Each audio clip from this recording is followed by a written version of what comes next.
ఇది తండేలకు థియేటర్ నుంచి ఏ మేరకు లాభాలు వచ్చాయి సార్? ఏమండి, తండేలకు థియేటర్ నుంచి ఏమాత్రం ఎంత పర్సెంటేజ్ లాభాలు వచ్చాయి? నాకు పంపే ఐటీ నోటీసులు అన్నిటి మీరు కట్టేస్తానంటే నేను స్టేజ్ మీద ఓపెన్ గా చెప్పేస్తా.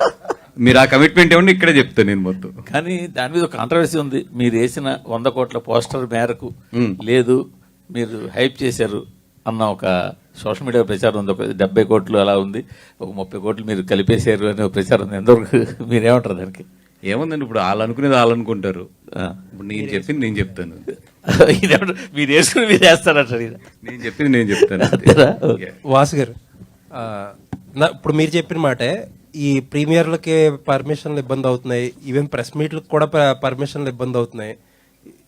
ఇందాకే తెలిసింది వార్త ఏంటంటే షూటింగ్లకు కూడా గవర్నమెంట్ సైడ్ నుంచి పర్మిషన్లు ఇవ్వడానికి ఇబ్బంది అవుతున్నాయి అంటున్నారు. ఏంటి పరిస్థితి ఒక ప్రొడ్యూసర్గా?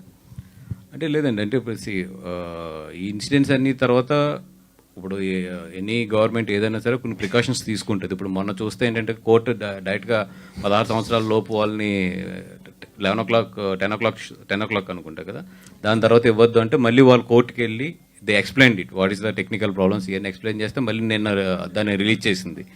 అట్లాగే ఇప్పుడు ఇది కూడా there should be certain rules 100%. ఇప్పుడు ప్రీమియర్ షోస్ వేసినా ఏది వేసినా కూడా సర్టెన్ రూల్స్ ఇప్పుడు ఇంప్లిమెంట్ చేసుకోవాలి. అట్ ది సేమ్ టైం అది ఇటు సైడ్ సినిమా ప్రమోషన్స్ కానీ సినిమా ఇట్లకు కూడా ఇబ్బంది లేకుండా ఉండాలి. సో నేను దిల్ రాజు గారిని కూడా మొన్న మాట్లాడాము అని, అట్లా కాదు ఏదైనా ఒక రూల్స్ పెట్టుకుందాము. అట్ ది సేమ్ టైం మొత్తానికి ఇంత టైట్ చేయడం కూడా కరెక్ట్ కాదేమో అనేది మొన్న ఎక్స్ప్రెస్ చేయడం జరిగింది. ఆయన కూడా మాట్లాడతాను. రివైజ్డ్ హైకోర్టు రూల్స్ లో కూడా ప్రీమియర్ షోకి